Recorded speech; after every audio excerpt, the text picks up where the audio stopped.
Il y a 2-3 formateurs qui se sont mis sur le côté et ils ont pris l'outil en main et ils ont, entre guillemets, joué avec l'outil. C'était la meilleure façon de l'appréhender. On a développé ce module-là pour des gens qui n'ont aucune connaissance du secteur pharma.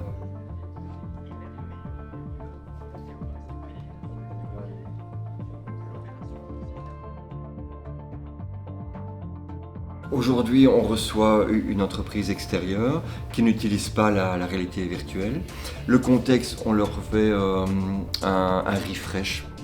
La formation est divisée en 4 modules avec des choses vraiment destinées à des personnes sans aucune connaissance. Et ils étaient tout à fait partants de saucissonner ce module de formation qui est d'une journée en un petit peu de théorie, des slides, un petit peu de VR et un petit peu de pratique. Donc, sur une journée, voir 3 aspects de la formation. La préparation, dans un premier temps, c'était nous. Il a fallu prendre en main l'outil. On nous l'a présenté 1 ou 2 fois en salle, mais rien de tel que de l'utiliser. La crainte, c'était, voilà, on a des gens qui ont déjà une certaine expérience, qui connaissent le pharma, et on vient avec un module ou des modules qui sont plutôt destinés à des gens avec moins d'expérience. Et la surprise, c'est que malgré leur connaissance du pharma, de ce que c'est une zone aseptique, c'est quoi une zone de production, mais ils ont accroché.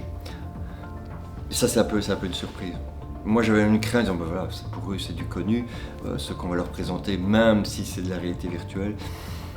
Ça va peut-être laisser un petit peu déçu ou frustré, mais non, effectivement, il y a l'aspect nouveauté qui, je pense, qui les attire beaucoup.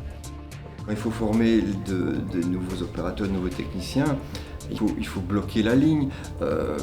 Avoir cette ligne en réalité virtuelle, ça te permet déjà, avant de rentrer en zone, de donner une connaissance à ces personnes. Et le jour où ils arrivent sur la ligne, ils la connaissent déjà.